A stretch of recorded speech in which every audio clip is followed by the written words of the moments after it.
अस्सलाम वालेकुम students, I am Ahmad Iqbal. आज हम डिस्कस करने वाले क्लास 10 की चैप्टर 12 ज्योमेट्रिकल ऑप्टिक्स को। आज हम डिस्कस करने वाले हैं human I and defect of vision को डिस्कस करने वाले हैं कि ह्यूमन आई में जो डिफेक्ट्स होते हैं विजन्स के, उसको डिस्कस करने वाले हैं।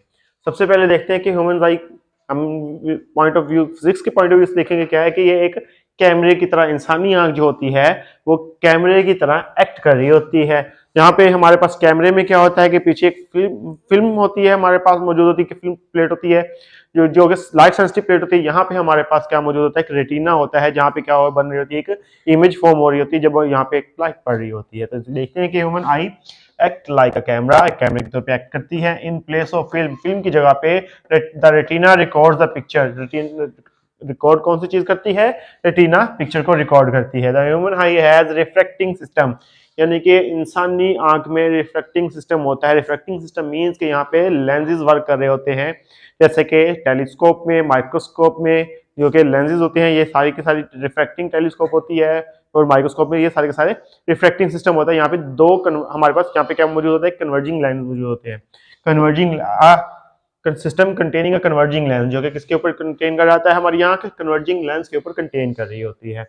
नेक्स्ट है हमारे पास इसी का सब टॉपिक है कि अकोमोडेशन क्या चीज होती है। अकोमोडेशन के यानी कि इसका मतलब यह है कि जब हम दूर की चीजों को देखते हैं तो हमें एहसास नहीं होता, लेकिन हमें क्या होती है कि पास की चीजें थोड़ी क्या हो जाती है, ब्लर सी हो जाती हैं। जब हम करीब की चीजों को देखते हैं तो उससे क्या होता है कि हमारी दूर की चीजें थोड़ी क्या हो जाती है, ब्लर हो जाती हैं। तो इस चीज को हम क्या कहेंगे, अकोमोडेशन कहेंगे, कि क्योंकि हमारी आंख नेचुरली प्रोसेस से क्या कर रही होती है, अपनी फोकल लेंथ को क्या कर रही होती है, दूर की चीजों को देखने के लिए और पास की चीजों को देखने के लिए अपनी फोकल लेंथ को क्या कर रही होती है, सेट कर रही होती है। इससे हम क्या कहते हैं, अकोमोडेशन कहते हैं। The variation of focal length, जो फोकल लेंथ की वेरिएशन है ऑफ आई लेंस, किसकी, आंख के लेंस की, to form a sharp image, क्या करने के लिए, एक शार्प इमेज को बनाने के लिए। कहां पे, ऑन द रेटिना, रेटिना के ऊपर, इज कॉल्ड अकोमोडेशन। इसे हम क्या कहते हैं, अकोमोडेशन कहते हैं, जैसे कि एक्सप्लेन किया गया है। आगे है हमारे पास है near point and far point. सबसे पहले हम डिस्कस करते हैं नियर पॉइंट को एंड देन फार पॉइंट को डिस्कस करेंगे। The near point of the eye, यानी कि आंख का नियर पॉइंट वो होता है, इज द मिनिमम डिस्टेंस, जो कि कम से कम डिस्टेंस होता है ऑफ एन ऑब्जेक्ट, एक ऑब्जेक्ट का, from the I eight which it produce a sharp image on retina, के जो रेटिना के ऊपर क्या करे, एक शार्प इमेज प्रोड्यूस करे। और ये जो मिनिमम डिस्टेंस कितना होता है, ये 25 सेंटीमीटर का होता है, जो मिनिमम हमारे पास डिस्टेंस होता है। तो यानी कि जो वो मिनिमम डिस्टेंस होता है इस ऑब्जेक्ट का, जिससे हमारे पास एक आंख हमारे पास क्या होती है कि रेटिना के ऊपर शार्प इमेज, वाजिया, शार्प मीन के साफ इमेज, एक वाजिया इमेज को प्रोड्यूस करता है। तो इसे हम क्या कहेंगे, नियर पॉइंट कहेंगे। नेक्स्ट है इसका हमारे पास है फार पॉइंट आ गया है। फार पॉइंट क्या होता है, जिस तरह नियर पॉइंट है कि एक हमारे पास नजदीक के ऑब्जेक्ट को, जो हमारे पास इतना नजदीक हो कि वहां पे हमारे पास रेटिना के ऊपर एक क्लियर इमेज बने, इसी तरह फार पॉइंट भी होता है कि दूर की जो डिस्टेंस ऑब्जेक्ट होते हैं, डिस्टेंट ऑब्जेक्ट होते हैं, उनको क्या करे कि हमारी इमेज रेटिना के ऊपर इतना दूर हो, लेकिन हमारे पास ऑब्जेक्ट जो है क्या हो, क्लियरली रेटिना के ऊपर इमेज बना रहा हो। इसको डिस्कस करते हैं। The far point of the eye, eye की दूर वो वाला far point is the maximum distance, वो मैक्सिमम डिस्टेंस होता है ऑफ डिस्टेंट ऑब्जेक्ट, एक डिस्टेंट ऑब्जेक्ट की, फ्रॉम द आई, आई से, on which fully relaxed eye can focus, ये एक आम फुली रिलैक्स्ड आई क्या कर सकती है, फोकस कर सकती है, यानी कि एक शार्प इमेज बना सकती है। तो इस चीज को हम क्या कहेंगे, फार पॉइंट कहेंगे। नेक्स्ट आ गया डिफेक्ट ऑफ विजन है।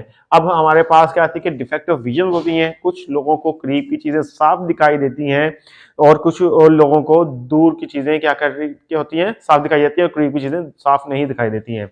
इस डिफेक्ट को हम क्या कहते हैं, डिफेक्ट ऑफ विजन कहते हैं। इसको हम डिस्कस करेंगे। इस दो होती है, नियर साइटनेस होती है, साइटेडनेस होती है, एंड फार साइटेडनेस होती है। नियर साइटनेस को हम क्या कहते हैं, मियोपिया, एंड फार साइटेडनेस को क्या कहते हैं, हाइपरमेट्रोपिया।